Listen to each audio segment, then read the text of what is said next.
Good Yontiv.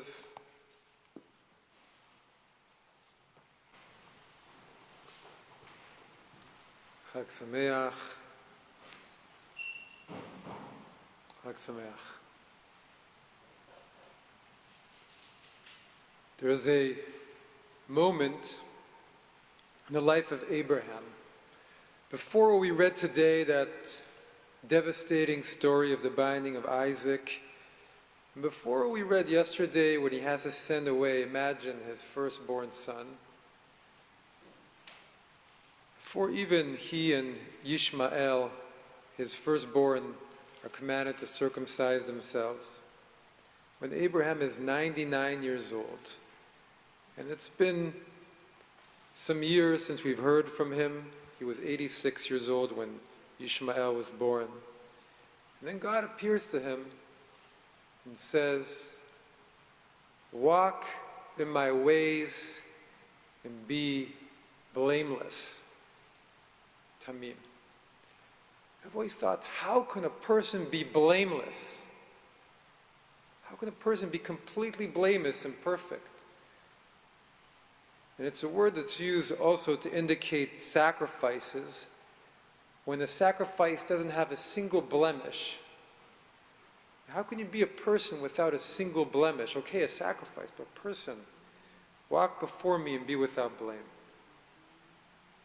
And yet as challenging as this sounds to us, this is the measuring stick that's brought to us for every one of us, but especially on these days, on Rosh Hashanah, as we think about, as we contemplate, as we go about our lives, and this day of Rosh Hashanah.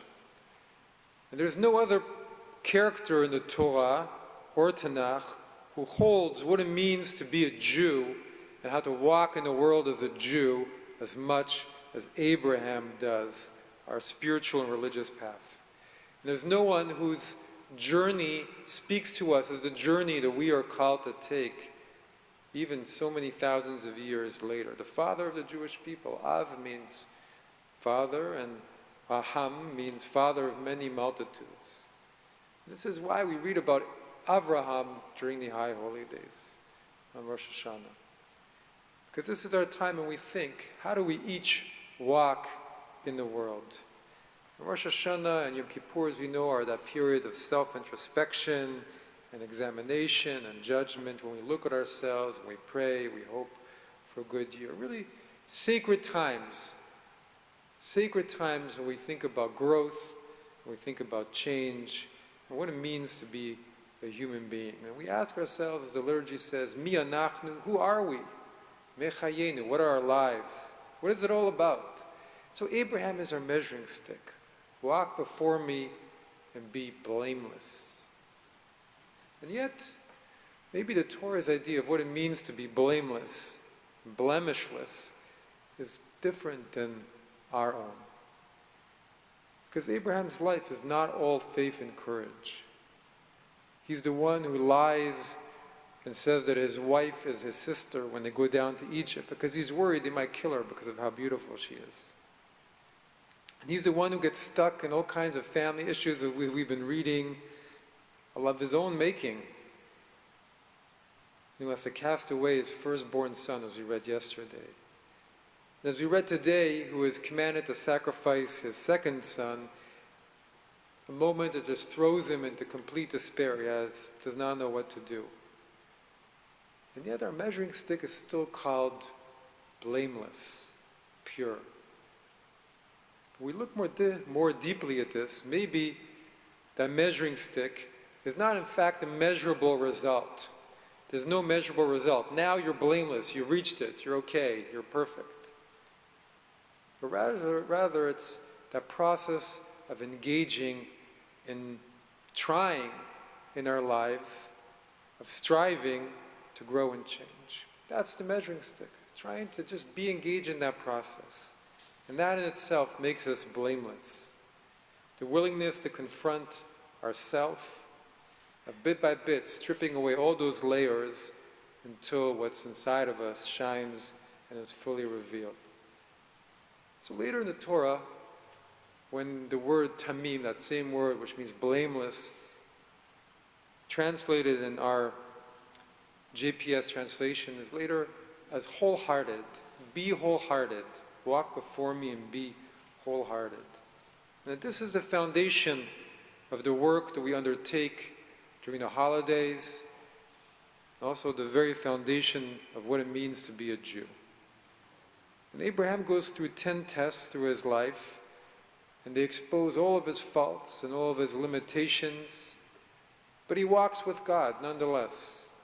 And so his life teaches us that we too, with all of our faults, with all of our limitations, with all of our imperfections, can also walk with our God and be blameless, wholehearted in the eyes of the Eternal One. And so as we contemplate, we're just beginning these days between Rosh Hashanah and Yom Kippur, and the Midrash tells us, well, all the people who are completely good, they're okay, they're already inscribed in the good book. And all the people who are completely bad, well, they're inscribed in the other book. But for everybody in the middle, those who are the Benonei, the average people, i.e. all of us, the judgment is still undecided. And so now is a time where we really try and turn our gaze on a measuring stick for our lives. How do we want to live our lives? Not only for us, but also for the world. What's the measuring stick for the world? To keep going deeper and deeper until we discover, are we truly on the path of growth that we want to be on? So we know that we are blameless because we're engaged with it. And also to decide what steps and actions and words we can take to go further on that goal. So there is the measuring stick for us as individuals, also one for nations. Chapter 1, 17 of Isaiah. They learn to do good, devote yourself to justice, aid the wronged, uphold the rights of the orphan, defend the cause of the widow. Really not an easy path either. How many nations, if we look around the world right now, are passing that test? How many are even on the road of trying to do so? In fact, is there even any country that's even making that effort? It is a tall order, but what are we working towards? What are we trying to achieve? What are our nation's values? What are we speaking of to our institutions and our communities, our leaders, to uphold those values? And there's also the measuring stick for the whole of humanity together, which in our tradition is the wolf shall dwell with the lamb, the leopard lie down with the kid, the calf, the beast of prey, and the fatling together. A world of harmony and peace. We still have a way to go there too, I think. On the other hand, we can also say we have come far despite the setbacks. And so we always ask ourselves, how do we take that journey forward? What elements do we have to put to reach our next marker on the yardstick? And so when God speaks to Abraham and he gives us that measuring stick and he says, well, be blameless. What did she mean by being blameless? So far we talk about blameless tamim as blemishless or blameless wholeheartedness. But there's also another translation to tamim, and that is simple. So in the third child at the Passover Seder is the tam, the simple one. So tamim is simple, but it also means guileless. That means we're to walk before our tradition, before God with simplicity. We really see this attribute so clearly expressed in Abraham's life. When we first encounter him, God says to Abraham, launching the whole Jewish project, Lech lecha mi'artzecha mi'moladetecha mi'beit avicha. Go away from your land, go away from your land of your birth, from your father's home. So our commentaries explain, go away from the land that you know, go away from the culture and customs that are defined the society that you just imbibed in your tradition, and even leave the ideals of your own home.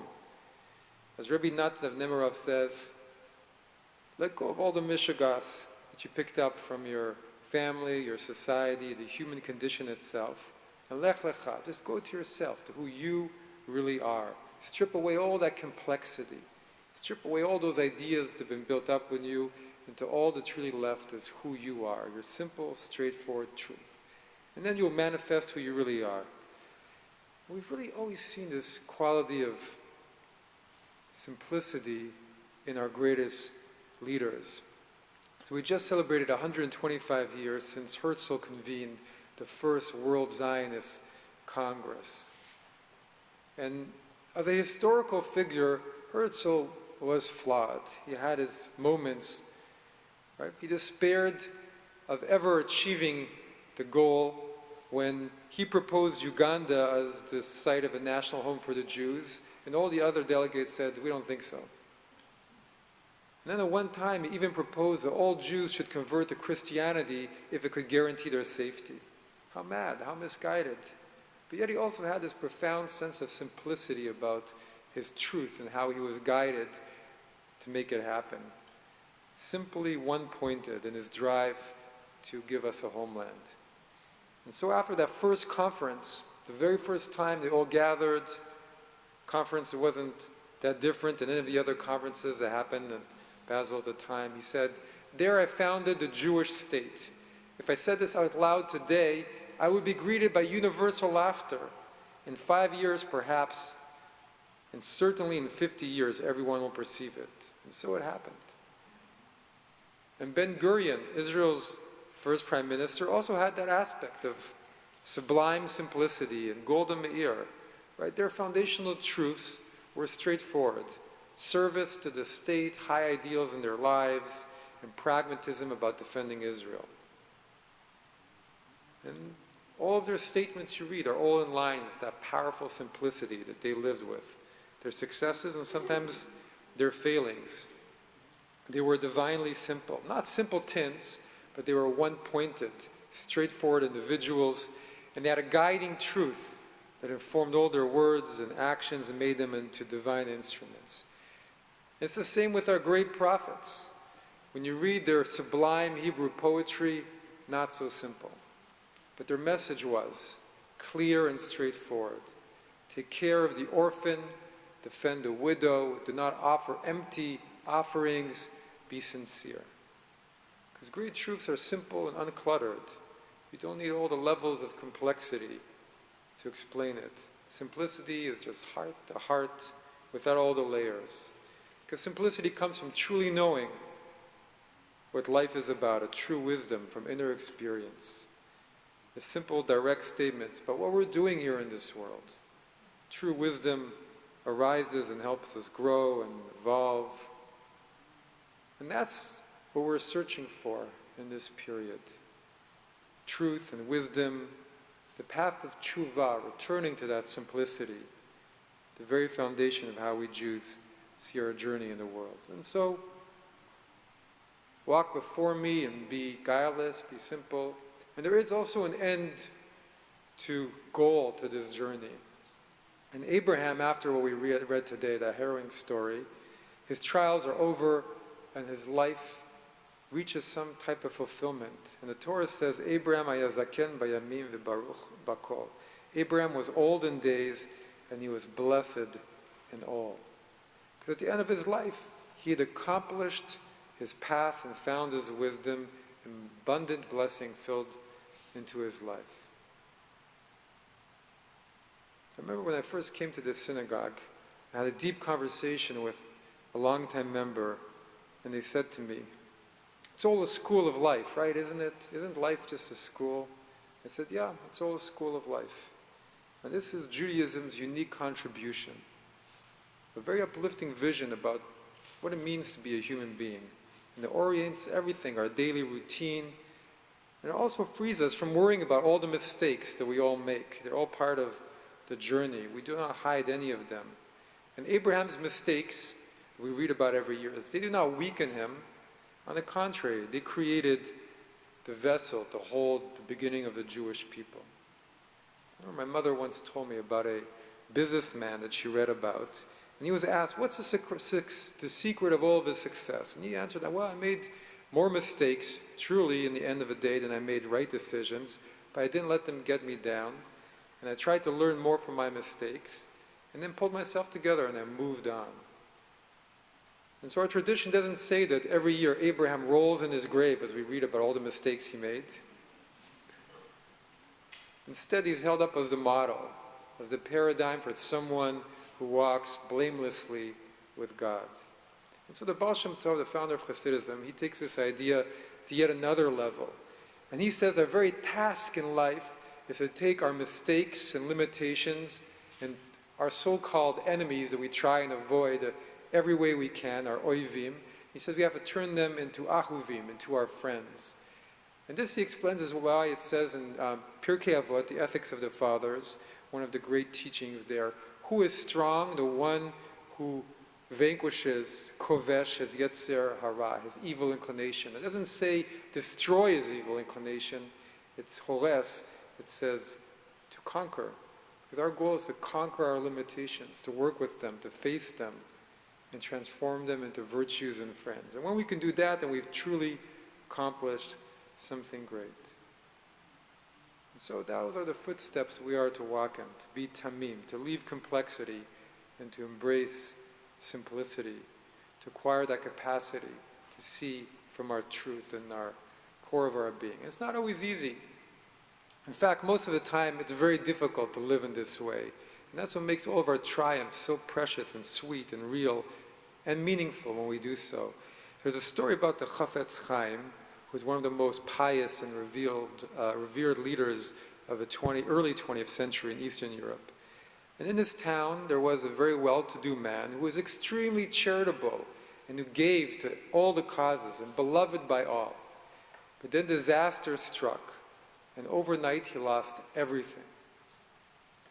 So the community leaders went to see the Chafetz Chaim, and they said to him, "We don't understand. How could this happen? He was such a good man."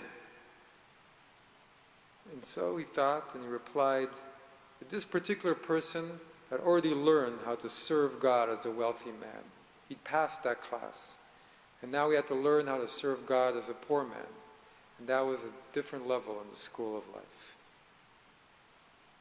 And so the tradition imagines the movement and flow of life is you go up, you go down, you go up, you go down, like the heavenly creatures in Ezekiel's vision, the chayot. The prophets tell us the heavenly creatures ascend and then withdraw. So we ascend, and when we're ascending, we're so full of joy and expansion and freedom. And then we withdraw, we're plunged into darkness and despair. And we're, But yeah, each time we're trying to go a little bit higher, going from grade to grade, level to level, as we go forward on all of our life journey. And each grade has its ascents and the withdrawals and easy moments and difficult moments and joys and sorrows. So our daughter, Shalva, began a new grade in school this year. And so I was reminded that when we're young, when we're in the highest grade in school, we think we're the most knowledgeable and powerful of everybody there. But then we move on to a new school, from elementary to middle, from middle to high, from high school to university. And every time we enter into a new level, we look around and suddenly we're the smallest and we know the least. We're the most ignorant, and we realize that we're all beginning all over again. Although I have to say, when I asked my daughter Shalva, after her first day in first grade, I said, "Shalva, so how does it feel being the youngest one there? What did you think of all the other?" He said, "Oh, they're not so great," she said. And that's the wisdom of children, right? The wisdom of being tamim, simple. Just holding on to who you are with confidence, not affected by what others look like or think. And so in Rosh Hashanah we assess, where are we in the school of life? Where am I? Where is my life? Am I in the last grade of an old school, or in the first grade of a new school, or somewhere in between?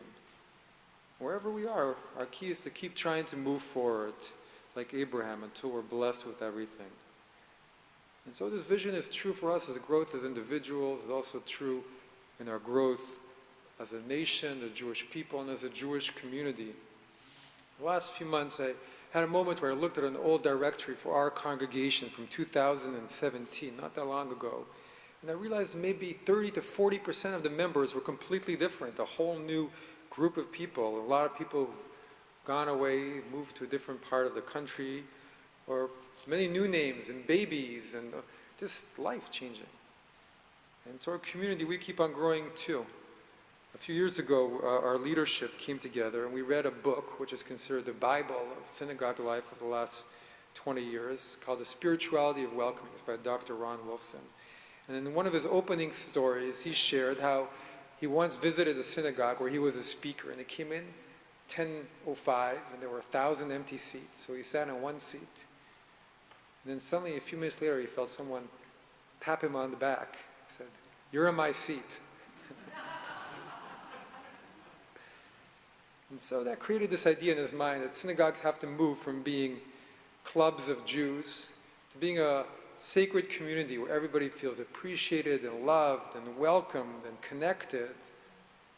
And that was one vision. But there'll be another vision at some point soon, and we'll continue to grow in every way, in religious life. And so over the last few years, we've made musical services a big part of our synagogue. And we're going to be having them monthly on Friday nights and on Saturday mornings. And when we do our Friday nights, we've decided to always have an informal dinner afterwards where everybody can do Kiddush at their own table or with everybody together and invite friends and family and sing and play games or just talk. We're calling it Friday night is a delight. And then on Shabbat mornings, after musical services, we're going to have we're calling Simchat Shabbat. We're bringing that back.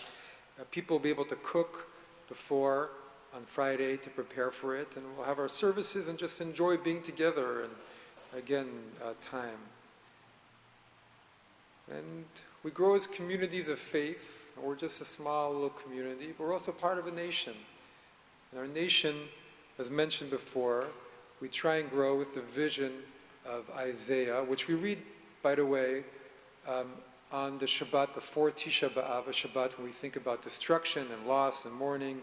And that's when Isaiah thunders to us, "But learn to do good, devote yourself to justice, aid the wronged, uphold the rights of the orphan, defend the cause of the widow." What's so striking is that for the prophet, that was not an exceptional demand. That was just the basic. That was just the foundational basic of simply returning to what it means to be a decent society, away from all the follies that we get dragged into. And as a nation, how desperately we need to find that power of simplicity, of who we are as a nation. What does it mean? What's our truth? Reflecting on the founders and their great vision. And one looks where we are, we can grow a little bit desperate of how complicated everything is now. Nothing is tamim, nothing is simple about where we're standing right now. And so there are some people who say, well, we used to know who we are, we need to return to that singularity of purpose. And yeah, perhaps we can also say that was a different school. We were in the right school, maybe we knew who we were, and now we're into a new school, and we just have to figure out who we are in this new school. Searching for a new purpose and a simple clarity without all the complexity or the dogma and the verbiage. Simply the truth of knowing who we are, taking a step into greater heights of what this nation can be for all of its inhabitants. And then from our growth as a nation, we become part of that growth of the whole world. We have that prayer for the whole world, that our world too, all of humanity, our planet, the wolf shall dwell with the lamb, and the leopard lie down with the kid, and the calf, the beast of prey, and the fatling together, and a little boy to herd them, and the babe shall play over a viper's hole, and an infant pass his hand over an adder's den. And so Isaiah's measuring stick, which is the grandest vision of all of our tradition, is of a reality completely transformed. Right? Even the natural predatory instincts that we have somehow conquered and transformed. And that's a vision that's embedded into all Jews, and a mission that we cannot rest until that it's fulfilled. And the measuring stick that encompasses everything, all of who we are, everything on the planet. And even though it is daunting, it sets us on a quest that we keep on sowing and planting and reaping and working. And as the Talmud says, if you hear the Mashiach is coming and you're planting a tree, first finish planting your tree and then go see who's there. Because we should not be easily fooled that we've come there, and yet we cannot stop. And so in the end, all these three measuring sticks work together. If we each work on ourselves and keep growing in our own until we are blessed in everything, then naturally our hearts are open and we contribute to our society, we help the widow, and our nation will find wholeness and become a place that takes care of all of its people's needs. And then if one nation models that, and over time, slowly, there are always setbacks, other nations begin to model that. and all families of nations find a way to live together in peace. And we can look at the 10 Commandments, the founding laws of our people, and see how much of the world now lives by them. And so on the days of awe, we think about our growth and the growth of our nation and the growth of the world. We think about the measuring sticks that our people have used for millennia, of the life of Abraham, of the vision of a nation where all members care for each other, of a world whose very fabric has been transformed into peace. As we contemplate all these visions and the steps we need to take to bring them to fruition, we have to keep reminding ourselves, life is a school. It's okay to make mistakes. We're all on a journey, class to class, school to school, triumph to triumph, mistake to mistake, till we learn who we are and discover the very purpose of it. And each one of us, we don't have to split trees or shake mountains, but rather deal with what the universe brings into our very own lives and to build the qualities that we need to do a little bit better in our own lives for ourselves. One small step at a time, our tests. We do not have to be blameless or perfect the way we understand it, but the way the Torah understands it. All we need to do is walk, step by step, inch by inch, keep growing and not turn away, to be wholehearted, to be 90 years old and still say, I'm still learning what life's all about. And to commit ourselves to be on the journey, to strive to find our courage and our simplicity and our guilelessness. And to be ready to look within and to see what's there, to see the limitations and the failings every one of us has, and to conquer them, to turn them into friends, to turn them into virtues, until the day the great shofar is sounded, and then we know that we are blessed, bakol, in everything, like our father Abraham. And so too we pray for our nation, for our community, for our world, our planet. And then we'll be ready for another great journey adventure, taking us to grades we cannot even imagine from where we stand right now. Shana Tova, Good Yantiv, Chag Sameach.